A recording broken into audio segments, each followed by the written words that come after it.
Quand la plupart des gens pensent à la trahison, ils pensent aux autres, amis, proches, personnes en qui on a confiance et sur qui on compte. Cependant, selon Jung, la trahison la plus profonde est celle qu'on se fait à soi-même. Elle est silencieuse, invisible, et pourtant la plus dévastatrice. Un matin, on se réveille. On se regarde dans le miroir et on réalise qu'il manque quelque chose. La lumière dans nos yeux s'est éteinte. Notre vie continue.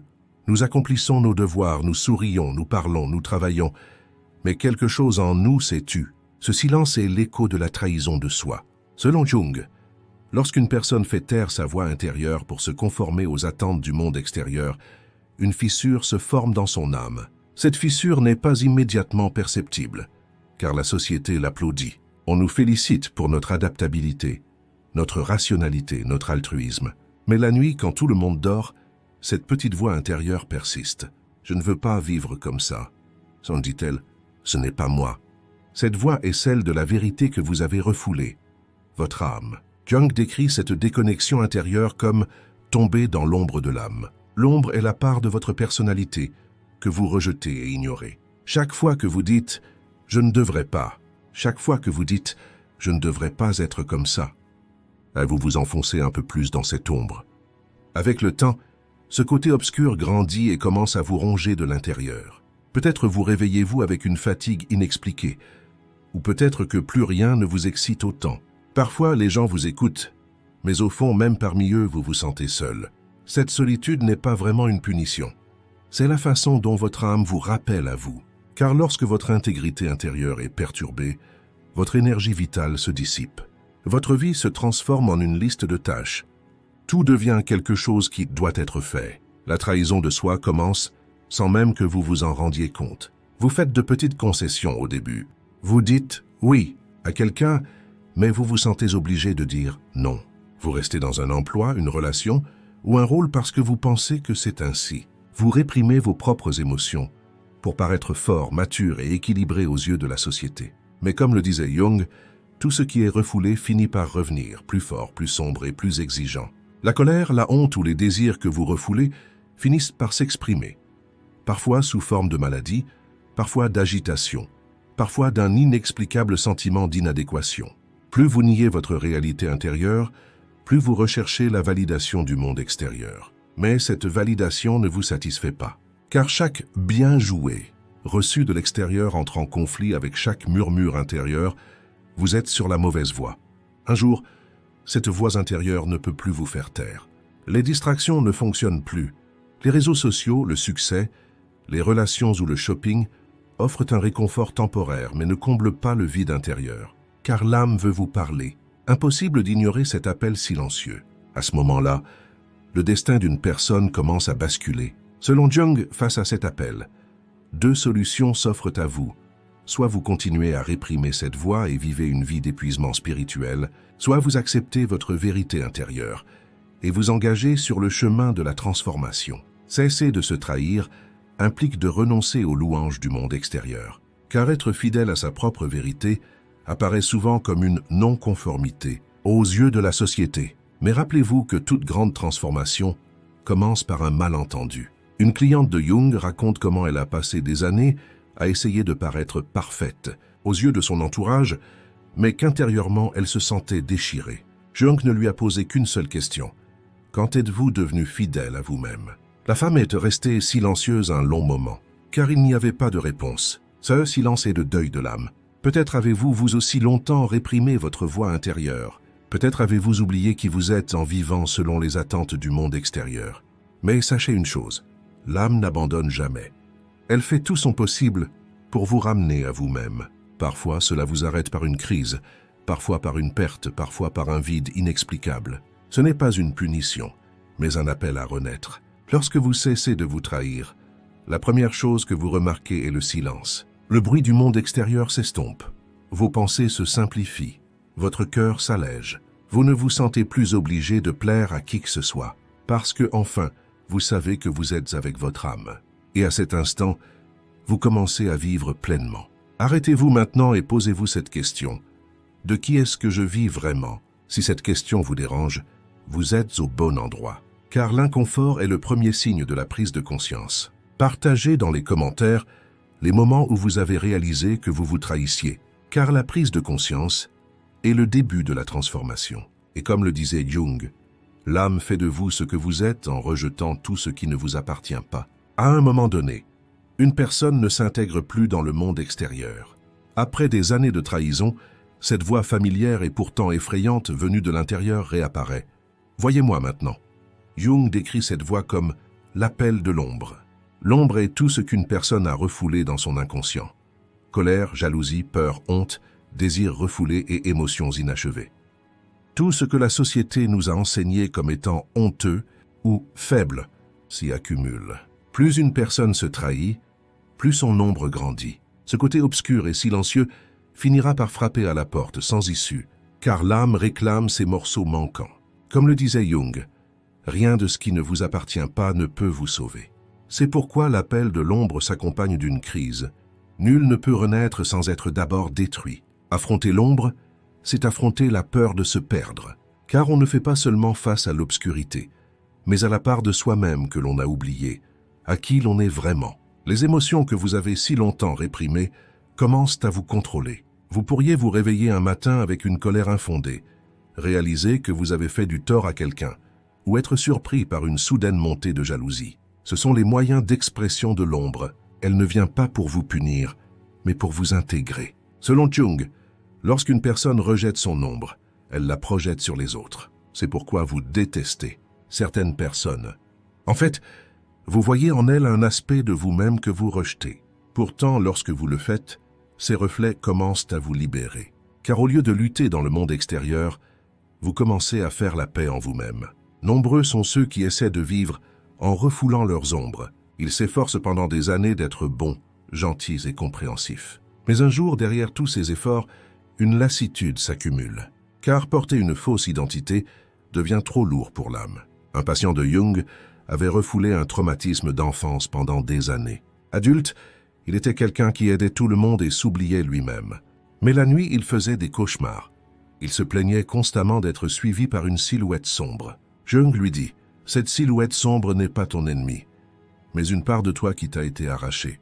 Tant que tu la poursuivras, elle te poursuivra. » La femme médita longuement sur le sens de ces mots, puis peu à peu, elle commença à accepter son passé. Dans ses rêves, la silhouette sombre n'attaquait plus. Elle se contentait d'observer de loin. Car une fois acceptée, l'ombre cesse d'être une ennemie pour devenir un enseignant. L'appel de l'ombre est souvent douloureux. On aime s'idéaliser. On veut se voir bon. Faire Volkwanigen sage.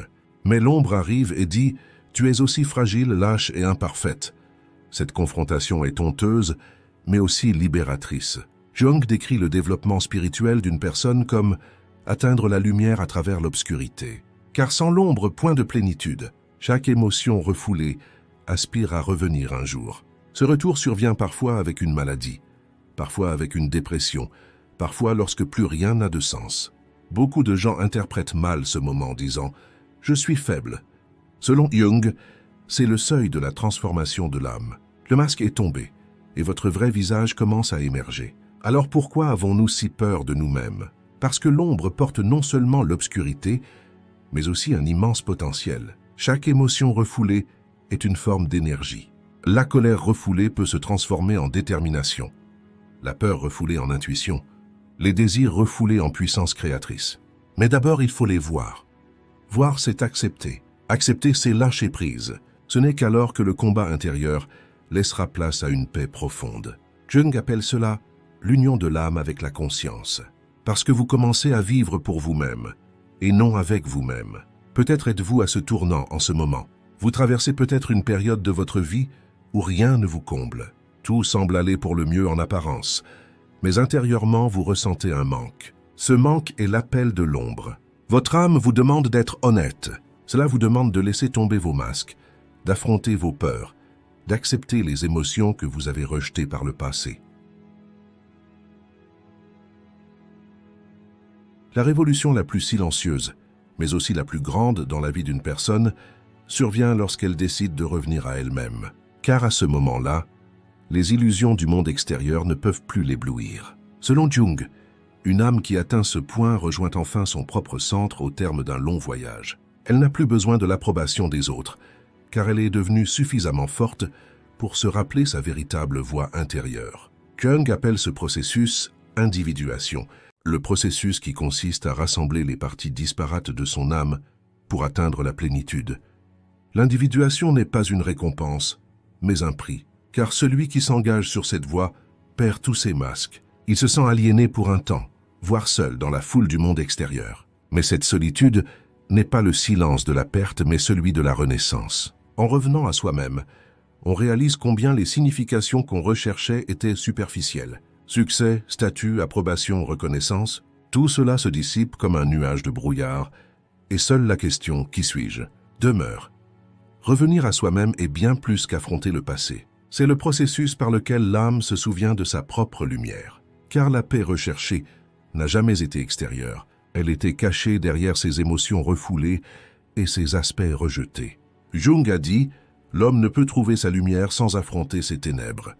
Par conséquent, l'intégration ne consiste pas seulement à accepter son côté positif. Il s'agit aussi d'accepter sa colère, son ressentiment et sa peur, car en les rejetant, on rejette aussi son énergie.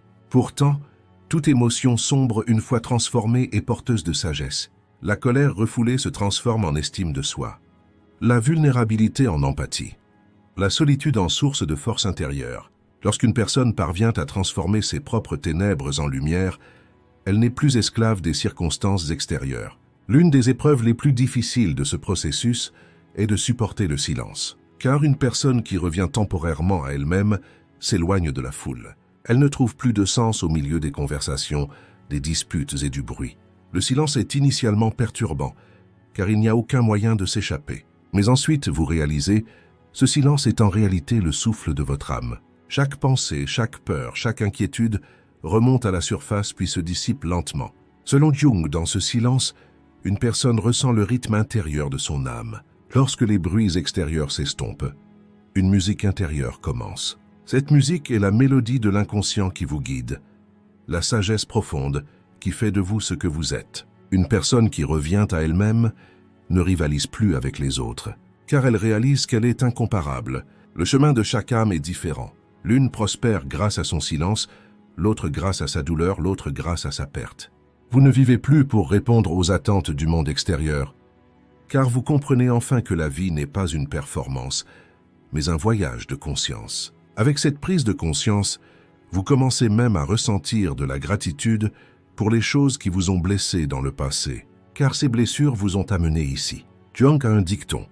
Nos blessures sont les portes de notre âme qui s'ouvrent vers l'intérieur. Lorsque vous franchissez ces portes, plus rien ne vous ébranle comme avant, car vous êtes désormais en votre propre centre.